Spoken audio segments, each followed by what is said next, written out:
Welcome back to the history of the Xbox 360, game by game. Last episode we covered the history of Gun, and today we're going to actually dive into the game itself. Let's get into Gun. It's a shooty western that when you look back from Red Dead Redemption by Rockstar becomes really interesting. It is sandwiched somewhere between the two games, coming before Redemption and after Revolver. Gun in this light reveals itself to be a stepping stone in which you can track the process of games opening up. They go from level-based shooters to fully open worlds. In Gun, you play as Colt, a gruff-looking, generic shooter dude. Games really do like to repeat this very particular protagonist. The opening tutorial teaches you the ins and outs of shooting your starting weapons, set up as a hunt with your father Ned. You're treated as an absolute novice, but in reality you're an actual monster with a 6-shooter. Perhaps you're just a natural.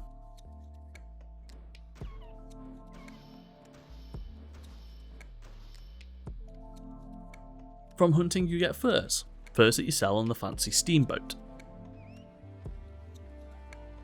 Ned is off to the side checking something in a safe suspiciously when the boat is attacked by just the most evil priest. Our first villains in this game, and the villains tend to be pretty damn well acted. And he also brings with him the first set of enemies, these raiders. I read them in the graphics of the day being visually quite grotesque, hunched over, hollering and vicious. It uses a visual language to describe these enemies that the game seems to repeat later on. I'm just noting that because it repeats it later on. Fending these off leads to a cutscene with Ned telling you that he's indeed not actually your father, and that you must go to Dodge.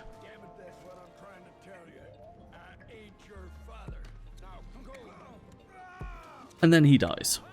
This starting off your quest with a mystery at its centre and revenge in your heart.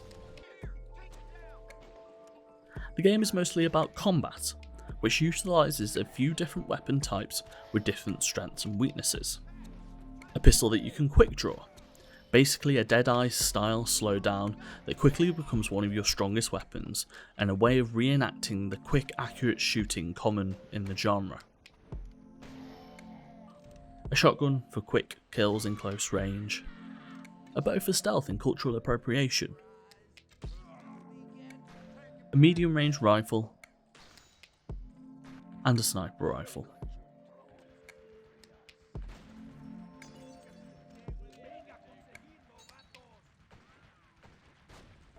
On top of this we have 2 different grenades, a Molotov cocktail and a stick of dynamite. Kind of useless in combat, but with specific uses in set scenarios. These are your weapon slots, but as you progress you will get better versions, like dual wielding 6-shooters, or a quick loading high damage rifle. I think it probably will be worthwhile to track the status shooters as we go through this console. They'll probably have the primary verb of most games, shoot, and if I was to hazard a guess I would say the most common game type on the 360. Now I've not actually made that list, although saying it wills me into action, so I will let you know my findings at some point in the future if I do get around to doing it. But shooters are common, there are a lot of shooters. In this particular game, most of the shooting is third person, camera behind the shoulder, but you can pull into first person for precision and for the quick draw ability.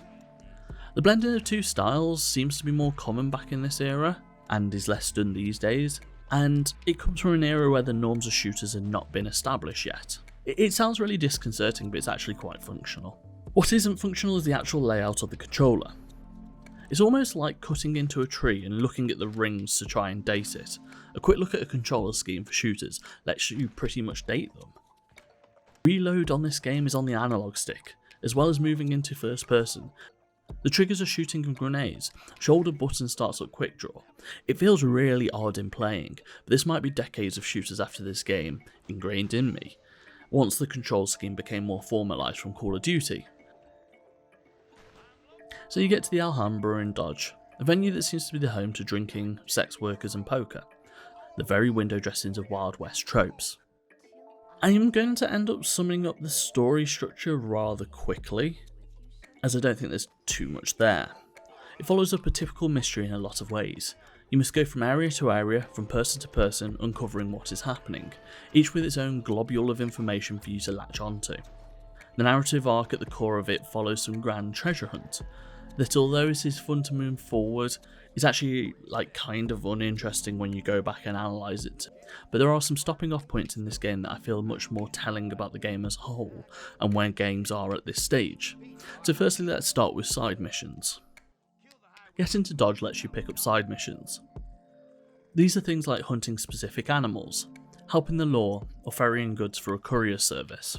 They serve as a way to upgrade various stats that actually, as you play on the game, never truly felt like they changed, or they changed so minutely that if you played the end game and the beginning of the game you might notice, but the actual process of playing through is kind of unnoticeable. An example of the side quest you can do. So Pat Denton is a sheriff of Dodge, and you can help him keep the peace. His disembodied voice gives you the tasks around the town, and he can't help because he's made a trip out of town. These usually involve killing masses of people to forcibly put the pressure of law on everyone. A smarter game might have realised that there's something to say here. How could justice take place when everyone is dead at the end of any minor altercation, for instance? One small task even has you breaking up this brawl. Well, by shooting everyone dead. You have one verb, shoot. And a smarter game might have known that this could be satirical. This game just wants you to enjoy the shooting. It's not critical of its own contents.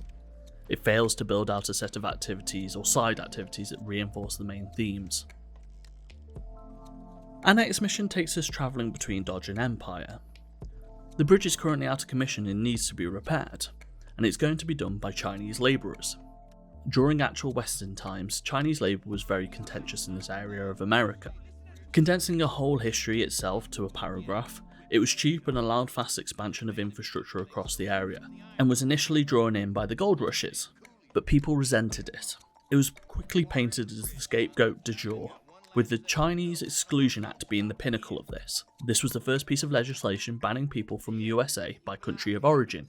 But this is the context that the game will not give you. This is the context that the game has no interest in telling. This is just the context that I happen to know because I'm a history nerd.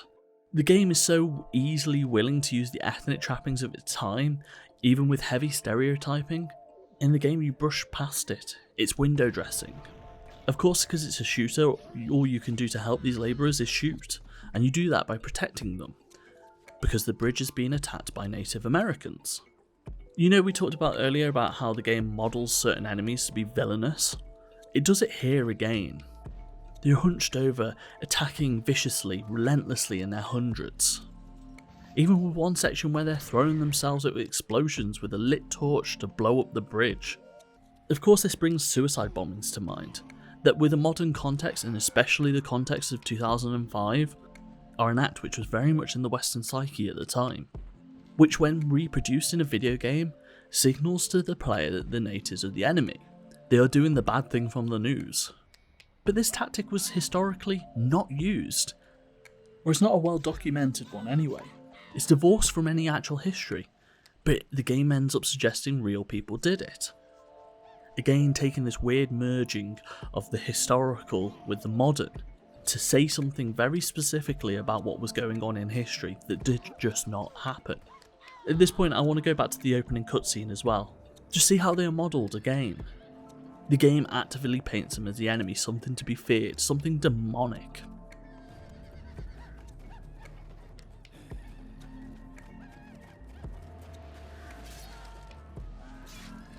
This thing only escalates further as you go into the next section. You are protecting this wagon against what can only be a veritable war zone.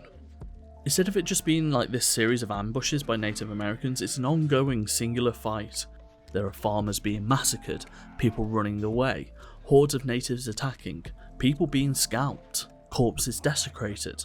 War has a tendency of showing people in the worst light, but the framing here is not only one of a hostile battle, but an all-out conquest and survival. And all in all, it's important to mention your kill count by the end of this. The behaviour of the main character could only be described as genocidal. But then if you look at the context clues the game has given you, you were just trying to survive. It justifies the behaviour. I'm going to jump relatively further ahead here in the story, and there's going to be some spoilers for the actual story also.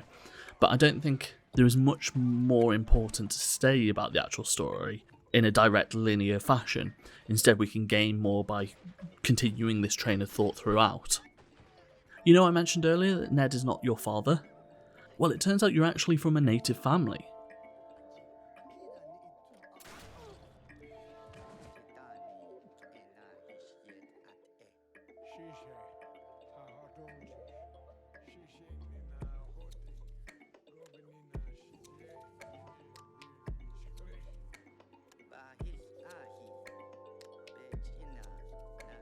And not only this, but you're barely given a slap on the wrist for your previous genocide.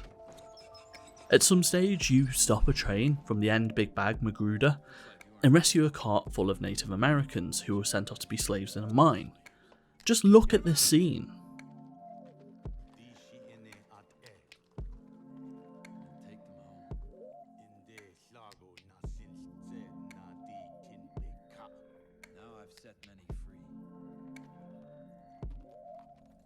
The game has no conviction.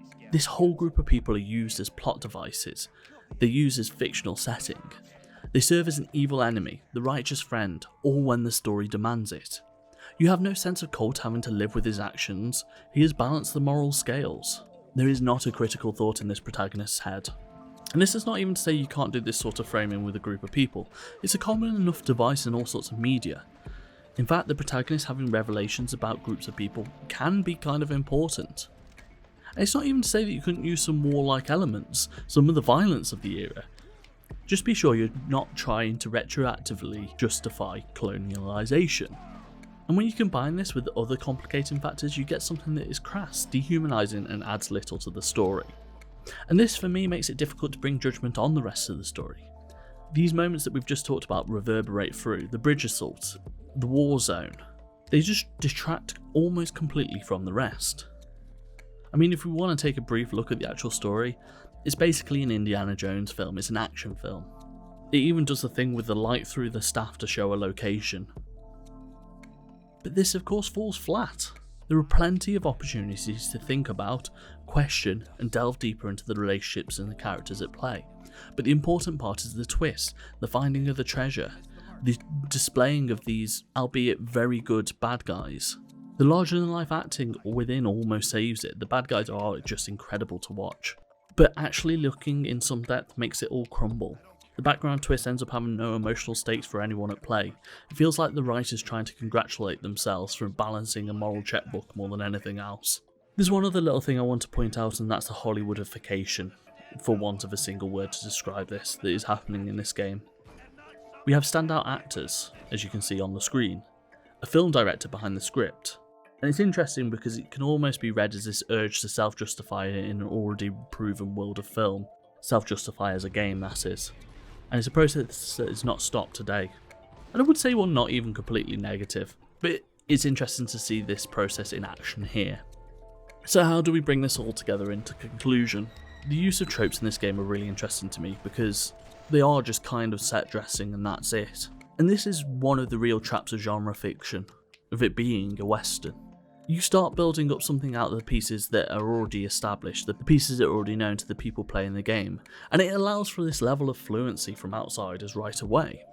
But genre also comes with baggage. There are themes and expectations, a place to be thoughtful about what you're making. Gun fails this, instead unthinkingly replicating previous works, bringing together this set dressing that show you it is a western without picking them apart for any aspect. Why have Native American sex workers in the Chinese? Well, the setting had them. Previous westerns have them. Any discussions about genocide, the place of women in society, or the Exclusion Act. It becomes apparent the game introduces these elements for aesthetic purposes only, never wanting to interrogate the elements that make the genre interesting. I think an easy sentiment goes something like, oh, but it was just a different time. But this just forgoes any thought, any look at what's going on. Much more interesting is the question of how did that time influence what was created? How did the time period also reward the errors within? It's a difficult one to answer explicitly with this game, as the game wasn't rewarded. It didn't do particularly well in sales, but it was also not really analysed at the time. There's one really good strong critique of the game that is pretty much spot on in my eyes, and it comes from the AAID, or the Association for American Indian Development. They point out that it's not the fact that the game portrays violence, but it does so with this self-righteousness. I would highly recommend reading the sources. It pretty much sums exactly what is wrong with the game, much better than some of the critical reviews of the time. And in fact, it kind of actually shows what can be missed when only product review is done. I think it's also important to point out that when I read a bit about the AIID, they point to actual decent representation in Red Dead Revolver and Oddworld.